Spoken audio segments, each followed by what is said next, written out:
Tito Dancho Love Story presents The Mafia's Obsession. Written by Magpapahinga na ako, Kish. Nihihilo na ako.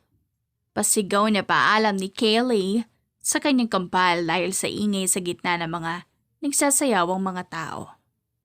Matapos ang kasal ng kanyang kambal kanina, sinimulan na ang totoong kasiyahan. Ang bawat isa ay naglalasing at nagsasaya. Pumapasok sa kanyang ilong ang naghahalong alak na iniinom ng mga bisita, kahit siya ay lasing na. Hingin mo kay Hugo ang card ng kwarto mo. Biling ng kanyang kambal na ikinatango niya. Pinagmasdan niya ang kabuuan ng paligid. Nagbabaka sakaling mahanap niya ang lalaki. Nang mabigo, pagewang-gewang na umakyat siya sa itaas na bahagi ng gusali kung saan matatagpuan ang mga silid na para lamang sa bisita ngayong gabi. Bahagyang nauntog si Kaylee sa padera habang tinatahak niya ang may kadiliman na pasilyo. Nanlalabo ang kanyang paningin at ang kanyang pag-iisip ay nilamon na ng alak. Lumiko siya sa isang sulok. Umaasang sana ay mahanap na niya ang lalaking may hawak ng card ng kanyang kwarto upang makapagpahinga na. Lumiko siya sa isang sulok.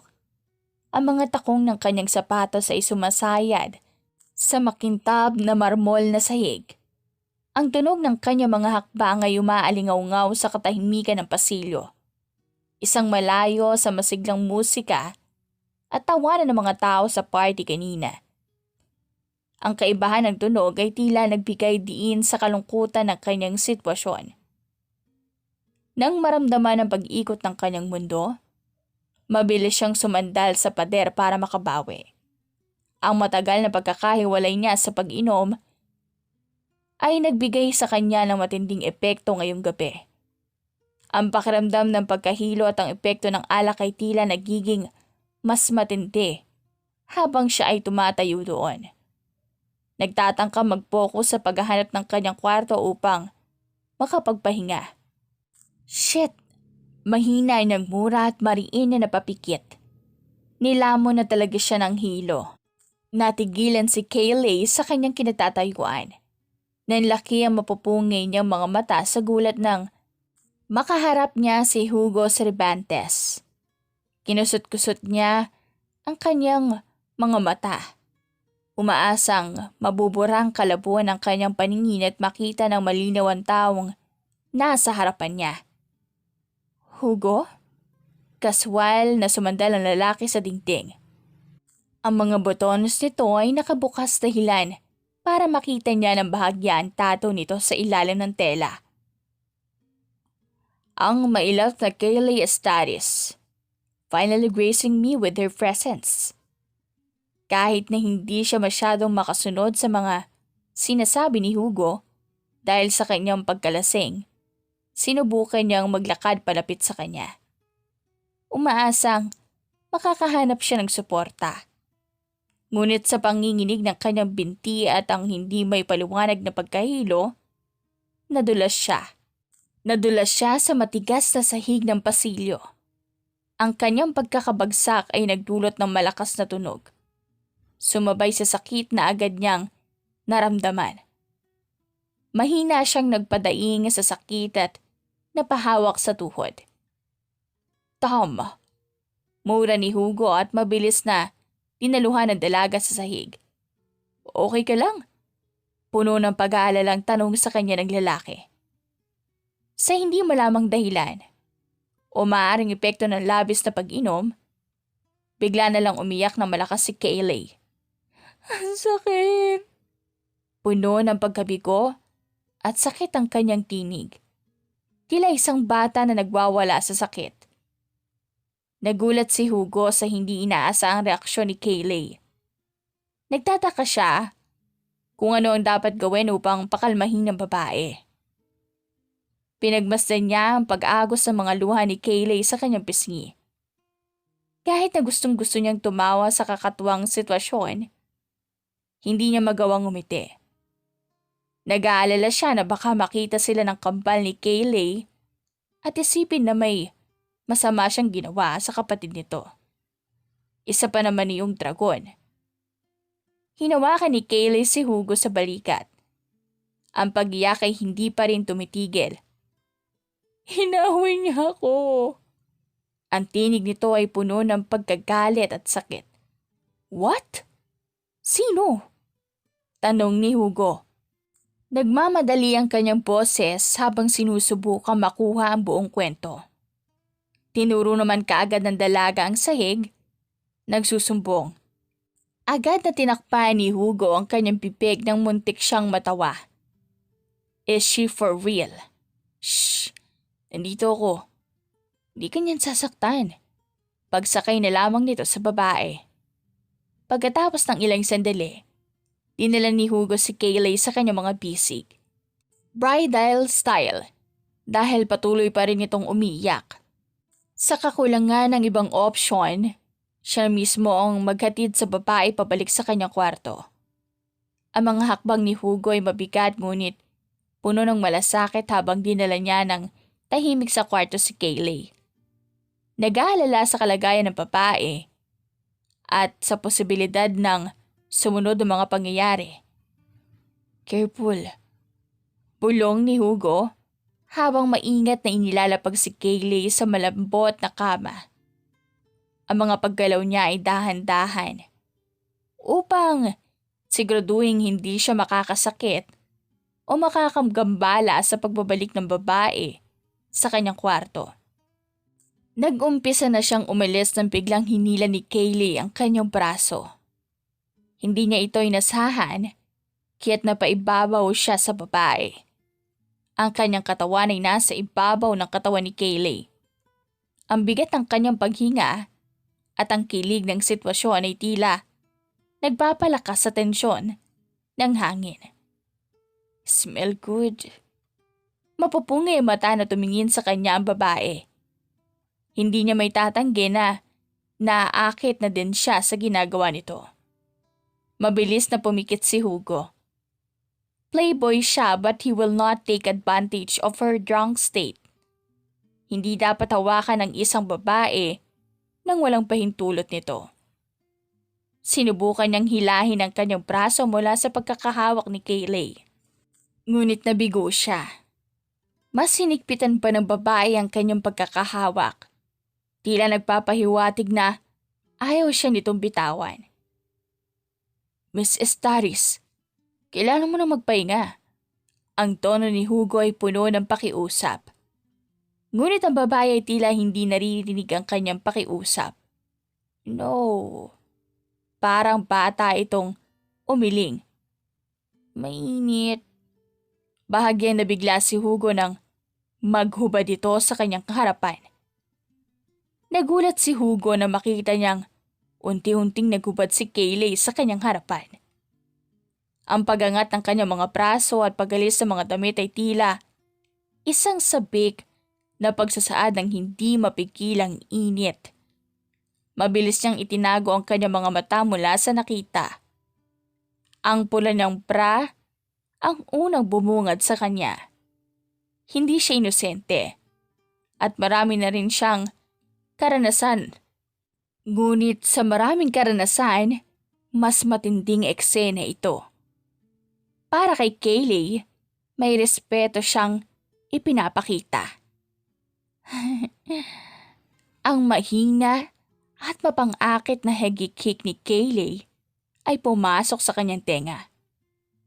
Sa kabila ng kanyang kagustuhang umalis, ang higpit ng pagkakahawak ng babae sa kanya ay nagbigay ng hadlang. Hindi siya makakilos at hindi makalayo. Ang tanong na may pangungusap ay puno ng kapilyuhan habang ang kanyang labi ay nakanguso. Tila may kislap sa kanyang mga mata Ang pilyong tanong na iyon ay nagpabago ng kanyang pakiramdam na nagbigay sa kanya ng saya na hindi niya may paliwanag. Ang isang Kayleigh Estates ay may ganito palang kapilyuhan. Natutuwa siya sa nakikita. Tuwang-tuwa. Stuff this guy? Nahihirapan niyang saad sa dalaga. Ang kanyang poses ay puno ng pagmamakaawa at pagsalungat. Kung hindi, tuluyan na akong mababaliw sa'yo. Nahihirapan niyang saad sa dalaga. Ang kanyang poses ay puno ng pagmamakaawa at pagsalungat. Ewan, please.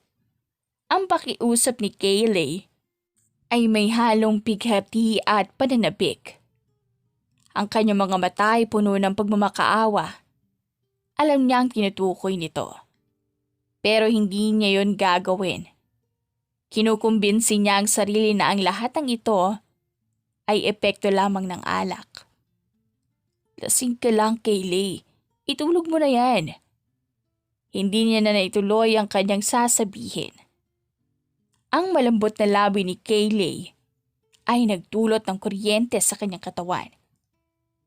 Ang bawat halik nito ay tila nagising ng isang bahagi ng kanyang pagkatao na matagal nang natutulog. Kakaiba ang intensidad ng halik ni Kayleigh. Nakakabalaw ito sa kanyang isipan at kalamnan. Ang intensidad ng halik ni Kayleigh ay wala sa kanyang inaasahan. Ang bawat pagdampi ng kanyang mga labi ay nagbibigay ng nakakabaliw na kilig na tila umaabot sa bawat sulok ng kanyang isipan at kalamnan. Mariin niyang ipinikit ang mata at sa kabila ng kanyang pagnanais na tumanggi, mabilis na tumugon sa mga halik ni Kayleigh.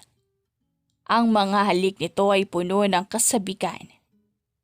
Ang kanyang mga labi ay tila walang pag-alinlangan na ipagpatuloy ang kanilang ginagawang aksyon. Hindi niya mapigilan ang sarili na magbigay ng sagot. At bumigay siya sa halik ng babae. Sa kanyang isipan, tanging isang bagay lamang ang umiikot. He was back off. Look this way, Miss Staris. Sigaw ng mga taong may hawak na kamera. Si Kayleigh Staris ay nakakasilaw na rumampa sa isang fashion show sa bansang Italy. Maririnig sa madla ang palakpakan at sunod-sunod na pagpitik ng kamera sa kanya. Nag-pose siya. Isang pose na alam niya na makakapagbaliw sa lahat. Mapang-akit siyang ngumiti sa kamera at gumawa ng huling pose bago matikas na naglakad pabalik sa backstage. Good job, Mrs. Staris! Komplimento sa kanya ng manager niya pagbalik.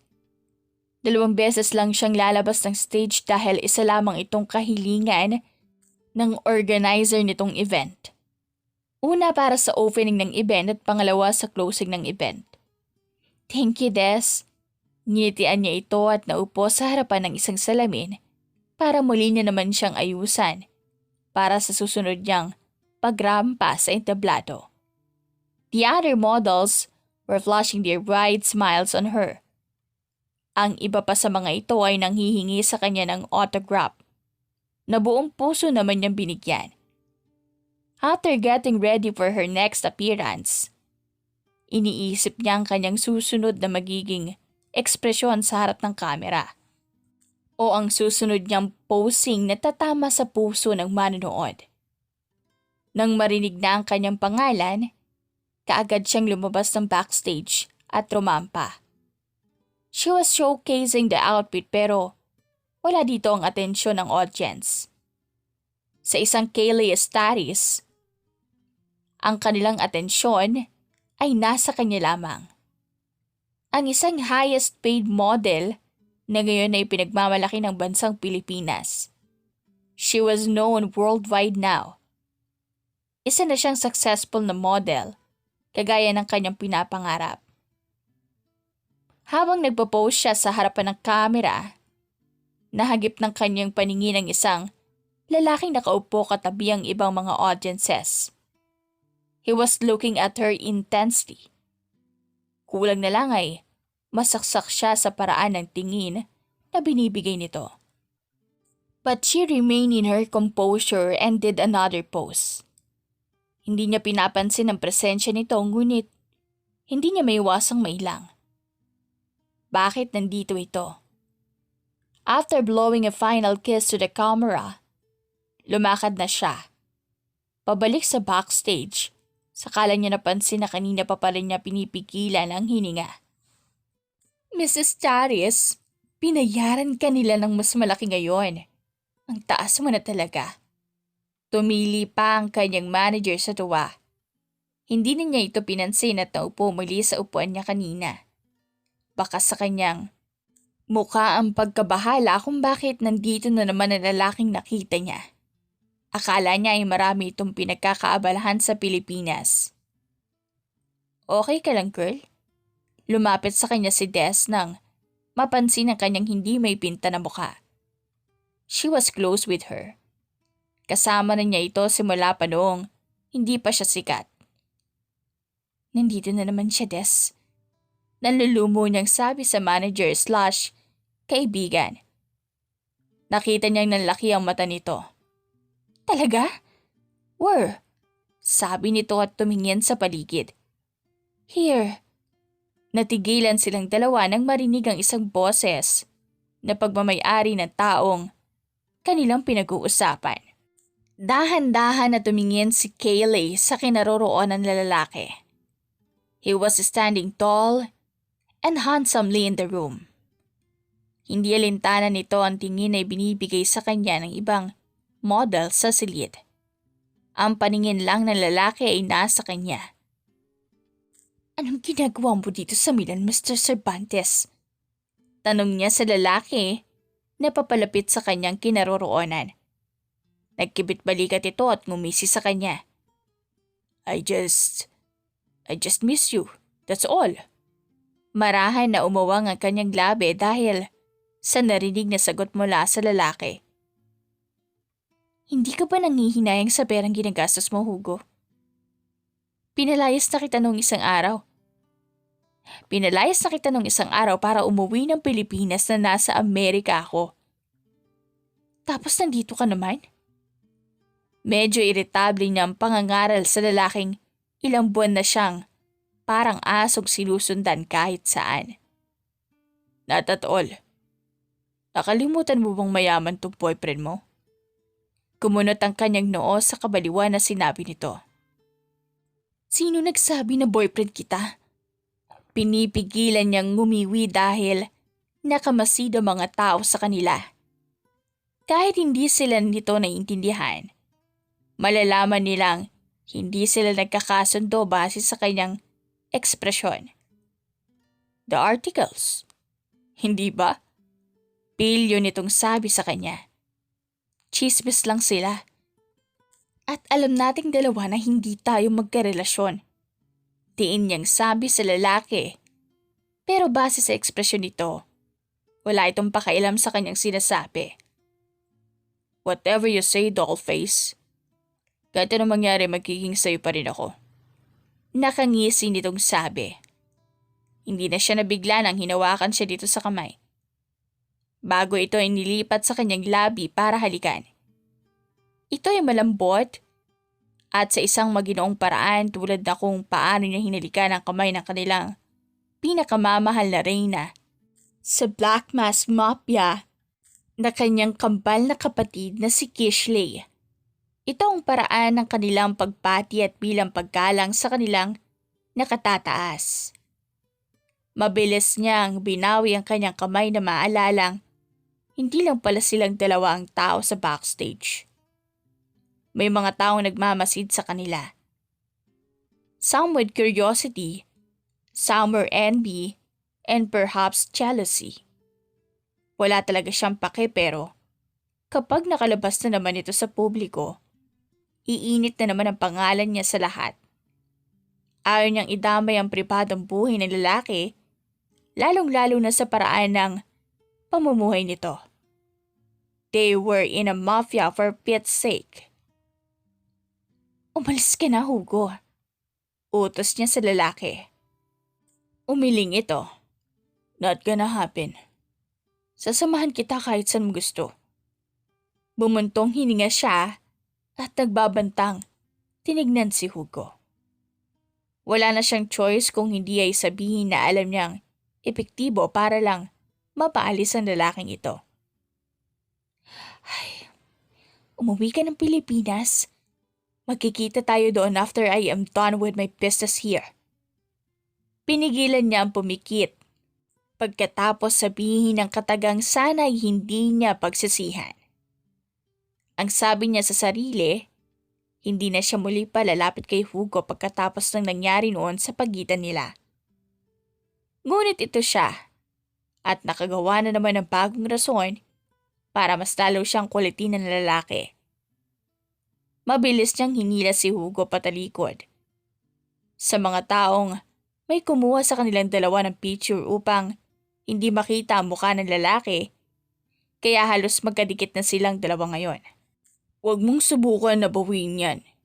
Puno ng pananabik na sabi nito bago ibinaba ang ulo nito para bumulong sa kanyang tenga. I will, Dom. Wait. Saka ito umalis pagkatapos siyang nakawan ng halik sa pisngi. Kaagad naman na nag-init ang kanyang buong mukha. Gusto niya itong hambalusin pero maraming nakatingin sa kanya. Sana'y hindi siya nagmumukhang kamatis ngayon. Ah! Tili ni Des na kanina pa pala nanonood sa kanilang dalawa. Bagay na bagay talaga kayo. Kulang na lang ay magtatalo nito sa kilig. Kinabukasan, kaagad silang lumipad pabalik ng Pilipinas. Kagaya ng inaasahan niya, may nag-post ng picture at kumalat sa social media. Mabuti na lang at ang kanyang mukha lang ay nahagip sa picture dahil nakatalikod si Hugo. Hindi mabilang na komento muli ang ginawa nila tungkol sa kung sino ang misteryosong lalaki sa larawan. Isa lang naman yung linta na panay ang kapit sa kanya. Ganon na ba talaga ang kanyang kamantag noong gabing iyon? Kaya nagkakaganyan si Hugo? Sa pagkakaalam niya, he was a playboy. He bed countless of women. Kahit sino matitipuhan niya, basta may butas sa ikaw ito. Makakuha naman ito ng kahit sinong babae sa isang kindat lamang, kaya bakit siya ang hinahabol nito? Higit pa rito, inaalala niya ang babala ng kanyang kampal. Nagbigay siya ng malalim na pangunawa sa sinabi nito. Nakaengkwentro ito ng isang hindi kanais-nais na senaryo kung saan si Hugo ay nasangkot sa isang insidente kasama ang kanilang maid sa mansyon. Ang katotohanan na hindi pumapalya, si Hugo. Si Hugo sa pagkuha ng kahit sinong babae na kanyang maibigan ay nagpapataas ng kanyang pag-aalala. See? Kahit ang maid nila, hindi pinalampas. Kaya bakit naghahabol ito sa kanya? Hindi ganyan ang isang Cervantes. Pagkarating niya sa apartment kasama si Des, kaagad siyang pumasok sa kanyang kwarto upang maligo at magbihis na isang komportableng susuotin. Pagod na pagod siya mula sa biyahe. Kaya't hindi na siya nagatubiling magbihis ng isang komportableng outfit para sa pagpapahinga. Saka lang siya nagmalasakit na tingnan ang kanyang telepono nang tumunog ito. Galing ito sa kanyang kampal. Oh, bungad niya sa tawag habang humigap. Kayo na ba ni Hugo? Mukha pa itong kinikilig. Napailing na lang siya. Siya itong panay ang banta tungkol kay Hugo pero siya din itong panay ang tulak sa lalaki. Wala man lang kamusta? And no, never. Mabilis niyang depensa at inikot ang kanyang mata. Hayo ko sa isang playboy. Okay. Sa tono nito, mukha pa itong hindi kumbinsido. Bakit ka pala napatawag? May dinner mamaya dito. Punta ka ha? Iyak ako kapag hindi. Napaikot na lang siya ng mata sa pag-arte ng kanyang kampal. Meron pa ba siyang choice? Siyempre wala. Oo na, matutulog muna ako. Go, hihintayin kita. Sabi ng bebe ko susunduin ka daw ng tauhan niya mamayang 7:30. Magpaganda ka, okay? Usal nito at ibinaba ang tawag. She was happy for her sister's life right now.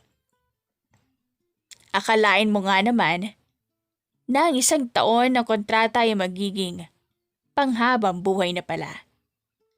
Tinadhana talaga silang dalawa sa isa't isa. Nang siya ay magising, napagtanto niyang halos 6 na ng gabi. Agad niyang tinungo ang banyo upang maligo at magbihis ng formal na kasuotan. Dahil pangalawang beses na nila itong gagawin, alam na niyang kailangan niya maging handa sa formal na team ng dinner kasama ang mga Cervantes. Pagkatapos ng kanyang routine, nagpaalam siya kay Tess na siya ay aalis at siya na ang bahala sa apartment habang wala siya. Pagkalabas niya ng apartment, eksaktong 7:30 ng gabi. Dumating ang sinasabing susundo sa kanya. Akala niya ay tauhan ni Ivan ang susundo ngunit nagkamali siya. Agad niyang nalaman na pansin ang pamilyar na mukha ni Hugo na nagbigay sa kanya ng pagkabigla at pagkadismaya. Bakit ikaw nandito? Tanong niya.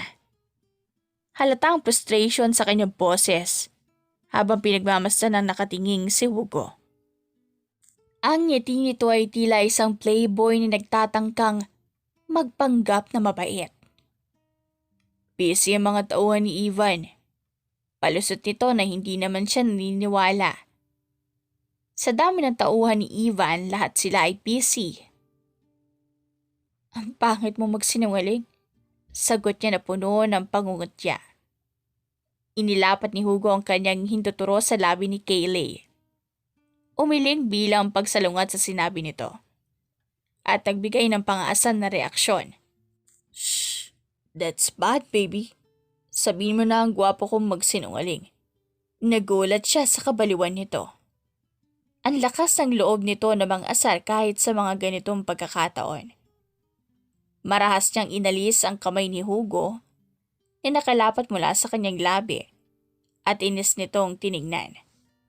Mabilis siyang sumakay sa kotse na hindi na pinansin ang patuloy na pagtawa ni Hugo na para bang ang nangyari isang biro lamang.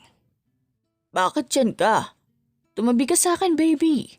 Sabi ni Hugo sa driver's seat. Nakaupo kasi siya sa likod ng sasakyan.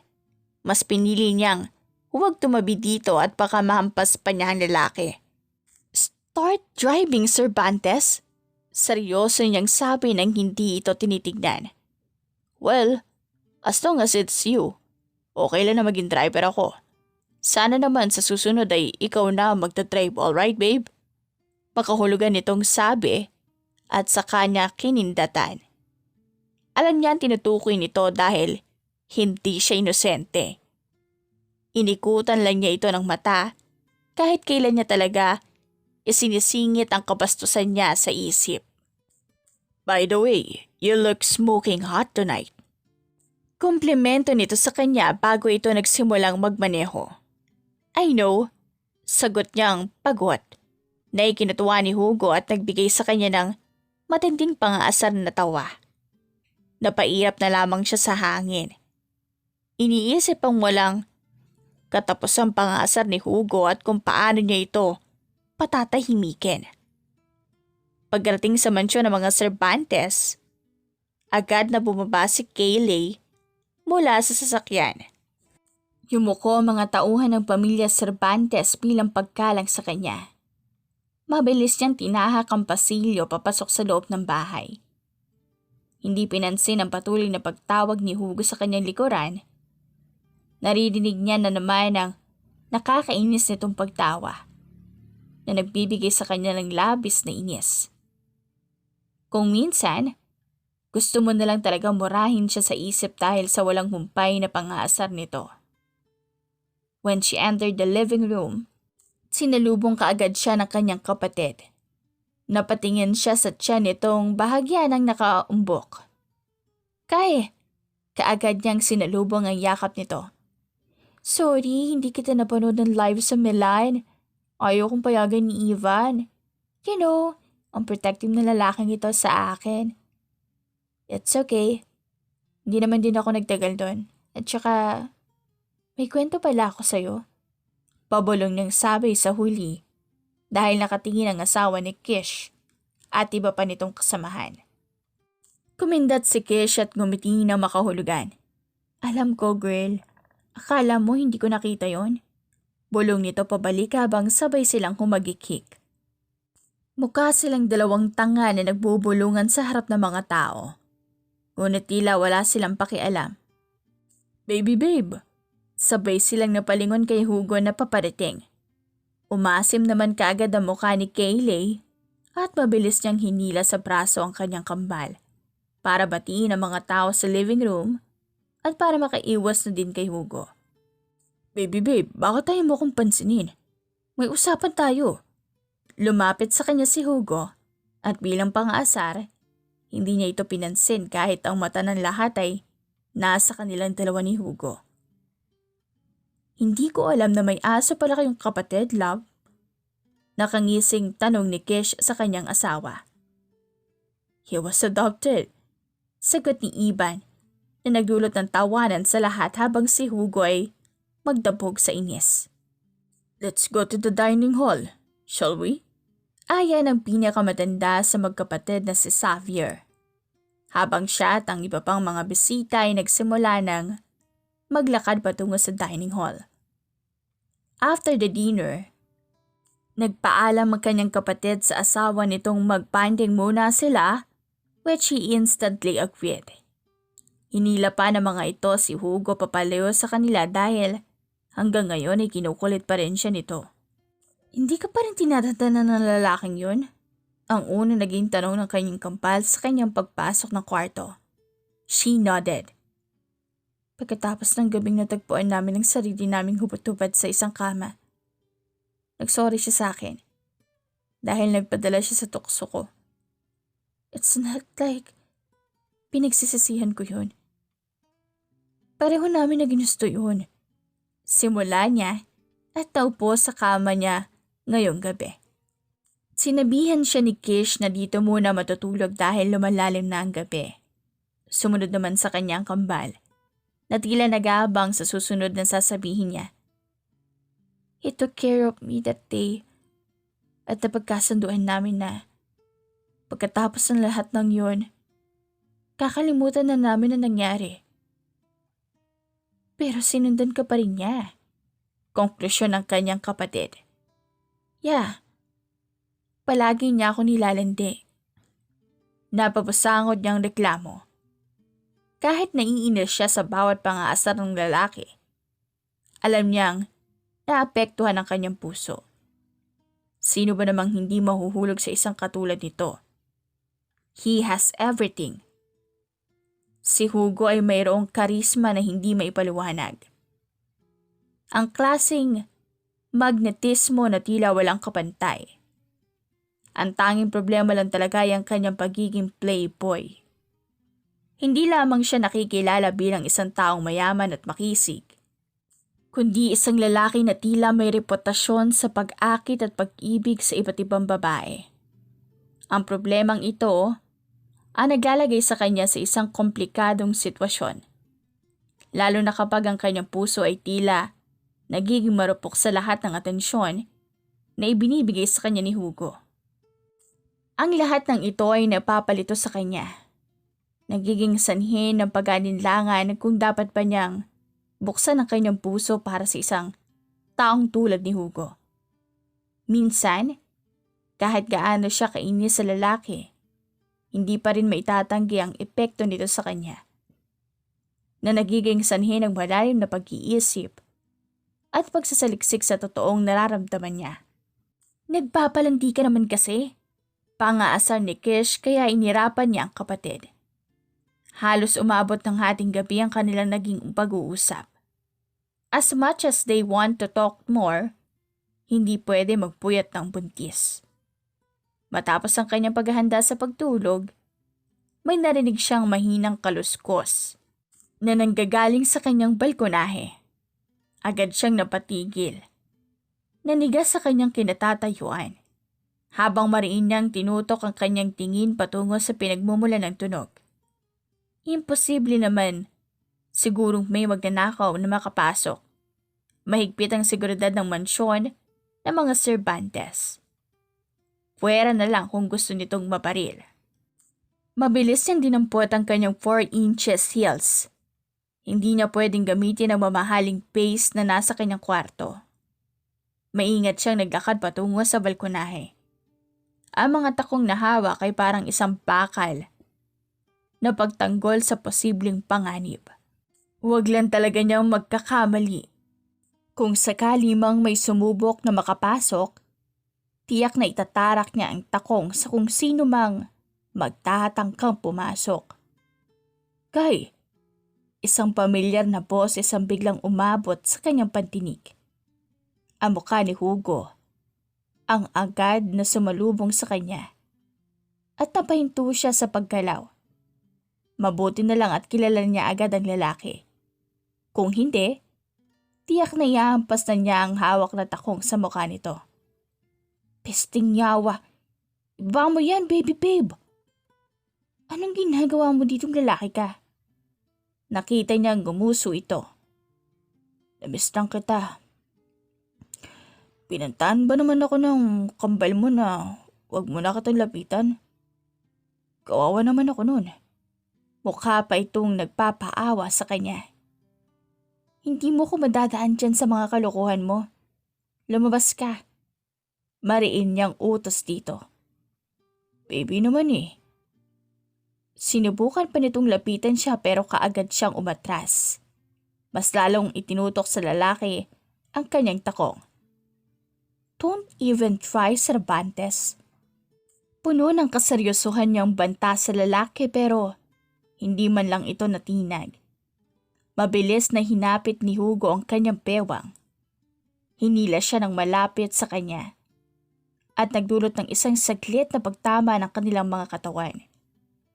Ang kanyang galit ay lalong lumobo. Akmang ihahampas na niya ang heel sa lalaki nang biglang nahawakan ni Hugo sa palapulsuhan. Bago siya makapag-react, mabilis na hinalikan siya ni Hugo sa labi.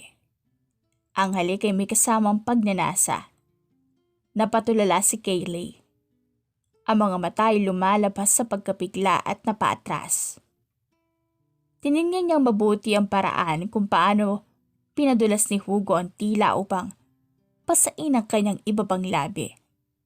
Na tila sinusubukan pa niyang tamasahin ang halik na iyon. Halos umusok na ang kanyang ilong sa galit. Ibinato niya ang takong kay Hugo. Sa kasamaang palad, nasalo ito ng lalaki sa tamang oras. Bakit mo yun ginawa? Nagpapadyak siya sa inis habang ang boses ay bahagyan ng inig. Good night, baby, sabi ni Hugo. Habang kinindatan siya at mabilis na tumakbo palabas ng balkonahe. Tumalon siya mula sa taas. Ang mga mata ni Kayleigh ay lumaki sa pagkabigla habang sinusubukan niyang sundan ng lalaki. Is he immortal? Tanong niya sa sarili. Paano niya nagawang tumalon ng ganitong kataas? Mula sa kanyang vantage point, nakita niyang maayos na nakalapag si Hugo sa lupa. Nakataas ang kamay nito at sumaludo sa kanya. Good night, Captain. Puwisit ka. I love you more. Huling sigaw ng lalaki bago tuluyang umalis. Kinabukasan, maaga siyang umalis mula sa mansyon. na puno ng determinasyon na iwasan si Hugo. Ang ginawang pagnanakaw ng halik ng lalaki ang naging sentro ng kanyang isipan. Isang pangyayari na tila hindi maalis sa kanyang alaala. Ang kapal na mukha ni Hugo. Ang tapang na maglakas loob na gawin iyon sa kanya. The nerve of that man. Saan ba ito nakahugot ng lakas ng loob at gano'n na lang kakapal ang kanyang mukha para magawa yun sa kanya? Wala siya sa sarili na napahawak sa sariling labi habang abala ang kanyang manager sa paghahanda ng kanyang gamit. Nakaupo siya ngayon sa harapan ng vanity table. May panibago na naman siyang shoot. Ang kanyang pag-iisip ay naputol nang pumasok ang isang staff sa dressing room. Ang mukha nito ay naglalaman ng pag-aalala. Miss Estaris, pag-iingat po kayo sa pag-uwi mamaya. May nag-leak ng schedule ng photoshoot ngayon. Ang daming pan sa labas. Thank you. Tanging sabi niya dito. Hindi na bago sa kanila ang may mga leak ng schedule.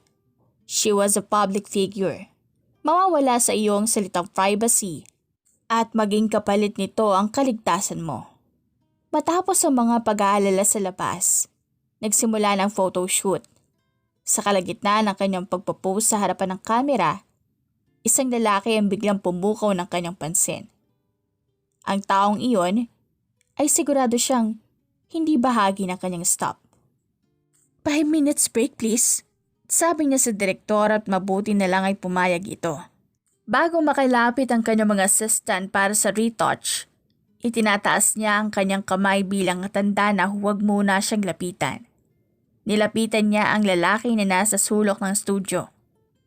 Ang mga braso ay nakahalukip-kip at ang katawan ay nakasandal sa dingding. No one noticed him. Paano kaya ito nakalusot sa mga securities?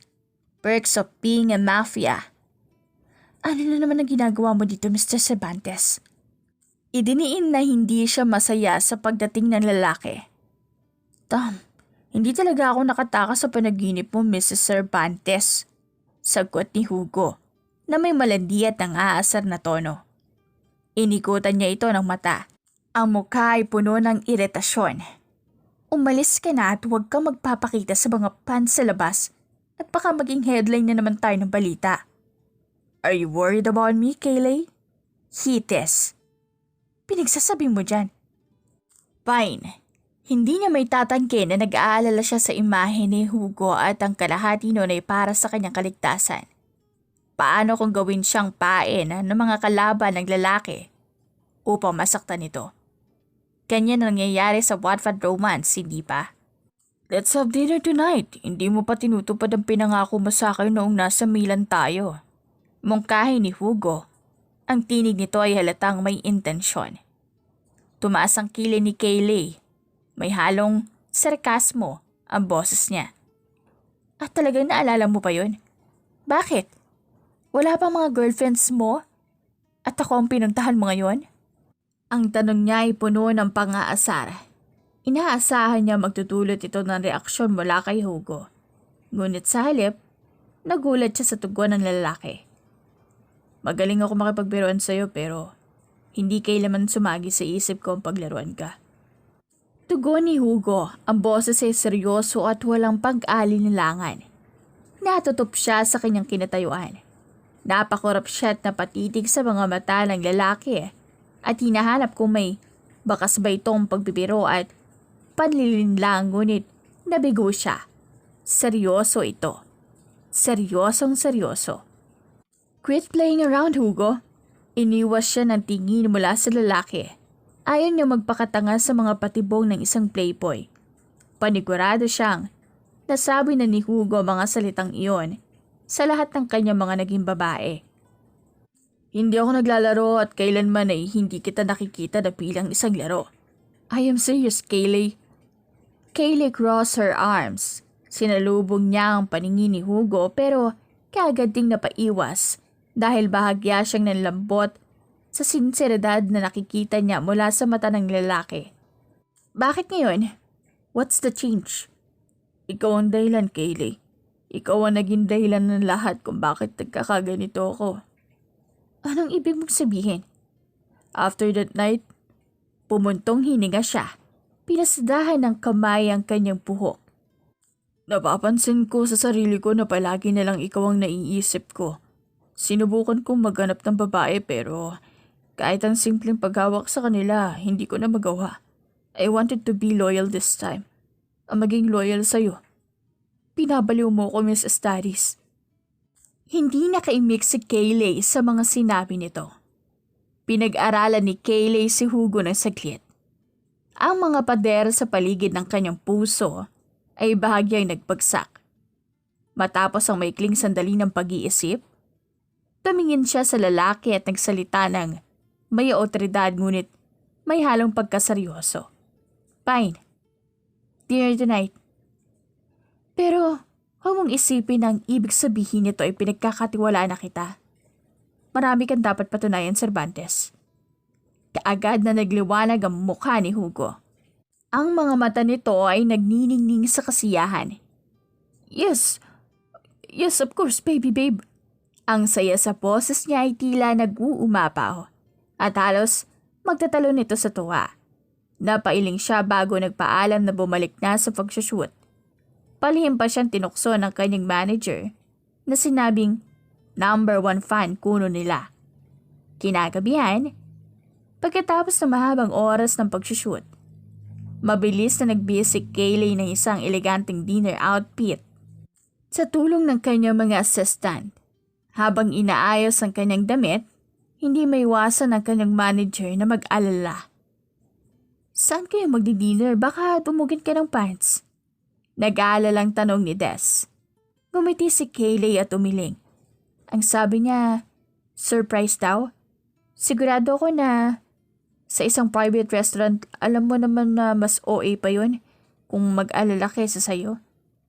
Basta mag-ingat ka ha.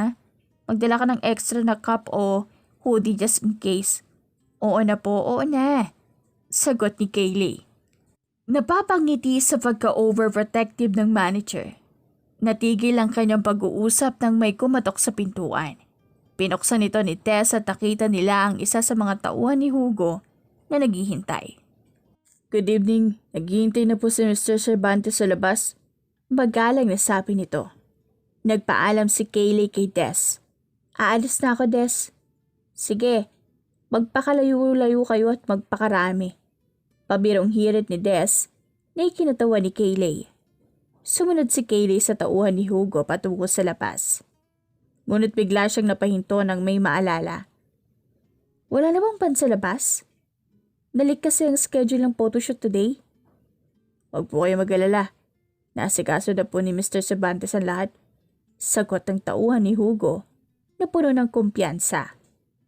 Tumaan sila sa main entrance at hindi na nagulat si Kayleigh nang makita ang pinalibutan ng mga matitipunong lalaki ang buong paligid. Lahat sila'y alerto, hawak ang kanilang mga baril. Handang protektahan siya sa anumang banta. Yumuko mga ito bilang pagpati na makita siya. Nang tuluyan na siyang makalabas ng gusali, isang pamilyar na boses ang narinig niya.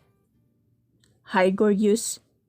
Bati ni Hugo na nakaporma sa kanyang makinis na suot, na tila bumagay sa kanyang karisma at tindig. Napangiti si Kayleigh habang tinatanggap ang inilahad na kamay ni Hugo. Mabilis naman itong hinalikan ang likod ng kanyang mapalad. Isang galaw na laging nagpapangiti sa kanya. Ito ang kanilang sweet na ritual tuwing magkikita. Saan mo ko dadalhin? Tanong ni Kayleigh na puno ng interes at excitement. Kung saan, makakalimutan mo ang sarili mong pangalan sa ganda ng lugar at sa sarap na mga pagkain. Sagot ni Hugo na may kasama pang kindat. Pabirong inirapan na lang ni Kayleigh si Hugo. Pero hindi niya may tago ang ngiti sa kanyang mga labi. Hindi pa sila nakapasok sa car nang biglang may narinig silang putok ng paril sa kanilang direksyon. Buti na lang at mabilis ang reflexes ni Hugo. Agad na siyang hinila pababa para protektahan. Hinawakan ni Kayleigh ng mahigpit ang kamay ni Hugo.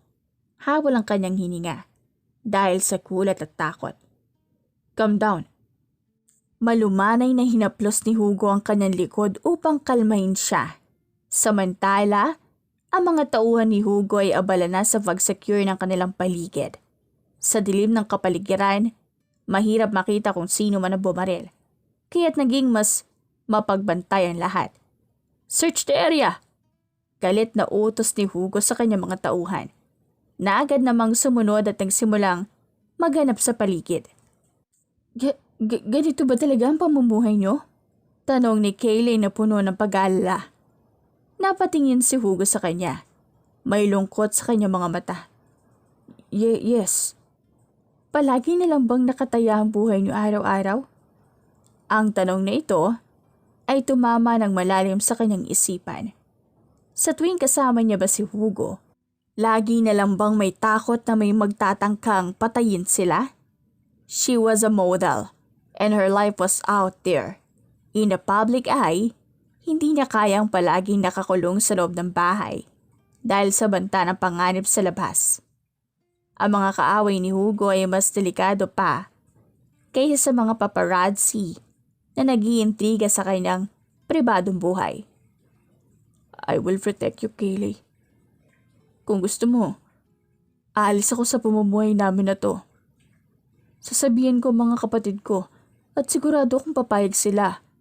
Huwag ka lang mag-isip ng iba, please. Hindi ko kayang mawala ka sa paningin ko, Kayleigh." Naramdaman ni Kayleigh ang tunay na pagmamahal ni Hugo habang tinitingnan siya nito. Panay ang halik sa likod ng kanyang palad bilang pagpapakita ng pagsusuyo. Hindi sa ganoon, Hugo. It's just that natatakot ako. Natatakot ako sa posibleng mangyari sa akin. Sa atin. I know. Bulong ni Hugo ng masuyo. Matapos masigurong ligtas na ang paligid, tinulungan siya ni Hugo na makatayo. Pumasok sila sa bulletproof na sasakyan at agad na umalis. Sinabi ni Hugo na dadalhin siya nito sa ibang lugar para sa kanilang dinner. Isang lugar na mas tahimik at ligtas. Habang nasa biyahe, hindi pa rin tumigil si Hugo sa paghalik sa kanyang kamay. Tila ito ang paraan niya upang mapakalma ang sarili. Hinayaan na lang niya ito.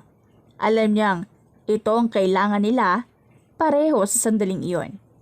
Ilang araw ang lumipas, bumalik si Kayleigh sa kanyang abalang buhay bilang isang modelo.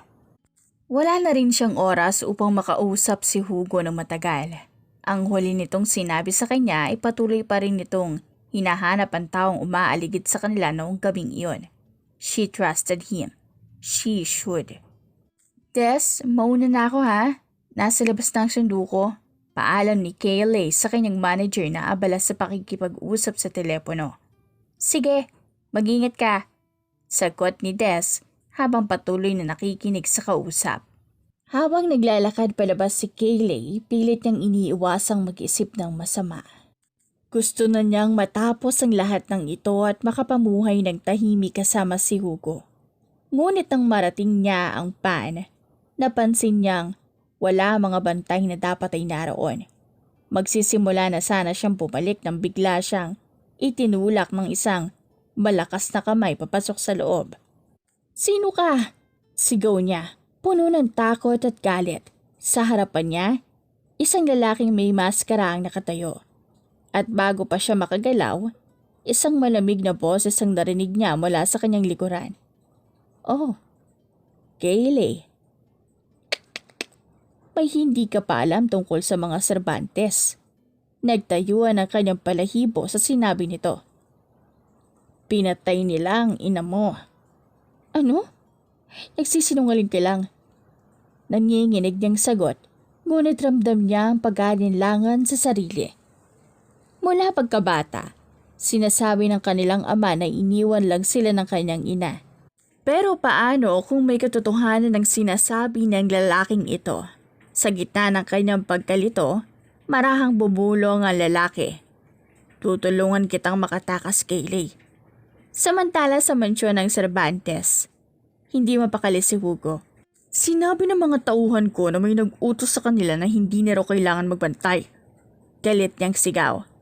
Pero hindi ako nag-utos noon. Mabilis na tinatrack ni Xavier ang lokasyon ni Kaylee nang biglang tumunog ang telepono ni Hugo. Unknown caller. Saglit niyang natigilan bago sinagot ito. Sa kabilang linya, isang pamilyar ngunit nakakakilabot na tinig ang narinig niya. Sunduin mo siya. Mag-isa ka lang. Si Kaylee ay nagising sa isang hindi pamilyar na lugar. Nakatali at walang ideya kung bakit siya naroon. Ipinakilala ng lalaki ang sarili bilang si Anderson, anak ng dating nobyo ng kanyang ina na nangangahulugang kapatid niya ito sa teknikal na paraan. Ngunit sa halip na saktan siya, agad siyang pinalaya ni Anderson at sinabing wala siyang masamang balak. Ang totoo, may gusto lang siyang subukan. Isang bagay na may kinalaman kay Hugo, ang lalaking may interes kay Kaylee. Ipinahayag ni Anderson na wala siyang tiwala kay Hugo. Dahil nakita niya itong kasama ang iba't ibang babae noon. Para masiguro kung seryoso ito kay Kaylee, pinili niyang gamitin ang kakaibang paraan ng pagtukot. Labis na naguluhan si Kaylee sa ginawa ni Anderson at sarkastikong tinanong kung wala na ba itong ibang paraan. Habang nag-uusap sila, bigla na lang nilang narinig ang malalakas na putok ng baril mula sa labas ng silid. Sa kabila ng kaguluhan, nanatiling kalmado si Anderson. Waring wala siyang pakialam sa panganib sa paligid. Sa halip na magmadaling kumilos, kinuha pa niya ang kanyang tasa ng kape at inalok pa si Kaylee.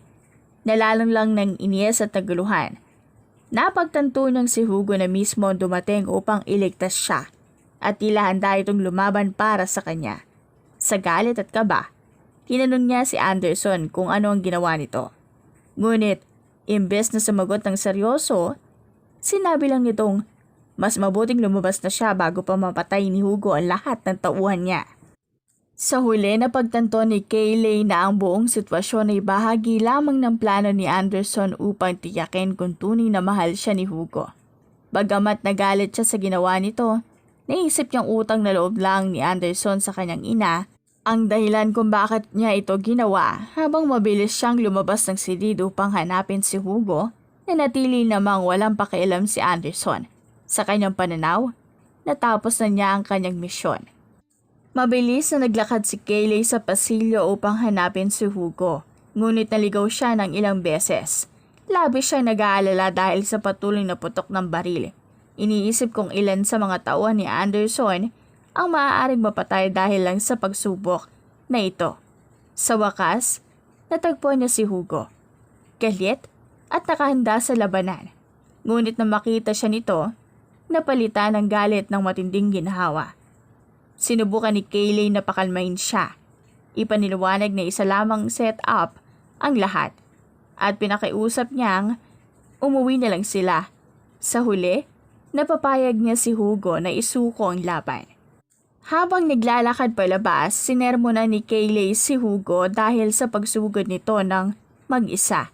Hindi alintana ang sariling kaligtasan ngunit sa halip ng seryosohin, nagawa pa nga sa rin ni Hugo si Kaylee. Nang malaman ni Hugo at ng kanyang pamilya ang tungkol sa pagsubok, agad silang nagtiyak lalo na si Xavier at Ivan na tila hindi matanggap ang ideya ng pagtatakas ni Anderson kay Kaylee. Sa kabila ng lahat ng tensyon at kaba, nauwi ang lahat sa tawanan na parang isang senyales na sa kabila ng matinding pagsubok, nananatili pa rin ang kanilang pagmamahal at pagtitiwala sa isa't isa. Matapos ang lahat ng pinagdaanan nila, nagdesisyon si Hugo na talikuran ang mundo ng mafia para sa kaligtasan ni Kaylee at ng kanilang magiging pamilya. Nagsanib puwersa sila upang resolbahin ang mga solidaring kinasasangkutan ni Hugo at sa proseso natuklasan nila ang mga katotohanan tungkol sa kanilang nakaraan at kung paano sila napunta sa kanilang kinalalagyan ngayon. Sa wakas, nakahanap sila ng kapayapaan at tahimik na buhay, malayo sa gulo ng dating mundo ni Hugo. Isang araw, habang abala si Hugo sa pagluluto sa kusina, tinawag siya ni Kaylee na halatang inis na sa gutom. "Hugo!" Tawag niya habang hinahaplos ang kanyang malaki ng tiyan na halatang nahinip na siya. "Yes, baby? Sagot ni Hugo mula sa kusina. Abala pa rin sa kanyang ginagawa. Nagugutom na ako. Wala bang ikabibilis yan? Reklamo ni Kayleigh. Ito na po. Sagot ni Hugo na agad namang lumabas mula sa kusina. Bitbit ang pagkain. Pagkakita kay Hugo, agad na nakaramdam ng guilt si Kayleigh. Nakasuot pa ito ng formal na suit, halatang kagagaling lang sa trabaho. Ngunit heto siya, sinisigawan pa ang asawa. Napaluha si Kayleigh sa pag-aalala. Baby, bakit ko umiyak? Andito na po, tana. Malambing na sabi ni Hugo habang itinapat ang kutsara sa bibig ni Kayleigh. Open your mouth. Malumanay nitong utos. Sumingot si Kayleigh bago magsalita. Maldita ba ako, Hugo? Masama ba ang ugali ko? Sa narinig, mabilis na ibinaba ni Hugo ang hawak na plato sa mesa at hinawakan ang kamay ni Kayleigh. Marahan niya itong hinalikan. Pinaparamdam ang pagmamahal at pag-unawa. What? Hindi no? Bakit mo naman naisip yan? Tanong ni Hugo. Puno ng pagmamahal ang poses. Pagod ka lang tapos buntis ka pa. Normal lang yan, baby. Hindi ka masama, okay? Stop it. I love you. Paano kung ayaw mo na sa akin? Hanap ka na ng mas mabait at mas maganda kaysa sa akin? Pag-aalala ni Kayleigh. Ngumiti si Hugo at masuyong hinalikan si Kayleigh sa labi. Hindi yan mangyayari. Ikaw lang ang mahal ko simula noon hanggang ngayon. At susunod pang mga taon. Talaga? Tanong ni Kayleigh, pilit na inaalo ang sarili. Oo. Tugon ni Hugo bago siya muling hinalikan at sinimula na siyang subuan ng pagkain. I love you, love. Mahina niyang sambit dahilan upang mapangiti si Hugo. Kitang-kita ni Kayleigh kung paano lumiwanag ang mga mata ng kanyang asawa sa sinabi niya. Iba pa rin talaga ang tama ko sa iyo, Mrs. Cervantes. Biro ni Hugo habang patuloy na sinusubuan si Kayleigh. Ang dami mong alam, Mr. Cervantes. Sagot ni Kayleigh na may halong tawa. Tuwang-tuwa siya sa pagtingin ni Hugo na para bang siya lang ang mundo nito. Di ko kaya makita ang asawa kong gutom. Wika ni Hugo habang nag-aasikaso pa rin. Mahal na mahal mo talaga ako. Nakangising sampit ni Kayleigh. Hala, paano mo nalaman? Biro ni Hugo na ikinatawanan lang dalawa. Napuno ng tawanan ng kanilang kwarto. Sumasalamin sa pagmamahal at kasiyahan na nagtagpuan silang sa isa't isa. Alam ni Kayleigh na ang pagmamahal ni Hugo sa kanya ay totoo at walang kapantay. At sa kabila ng lahat ng kanilang pinagdaanan, sigurado siya na magiging masaya sila sa kanilang buhay na magkasama at puno ng pagmamahal. Wakas! If you like this story, please like and subscribe for more wonderful stories. Paalam!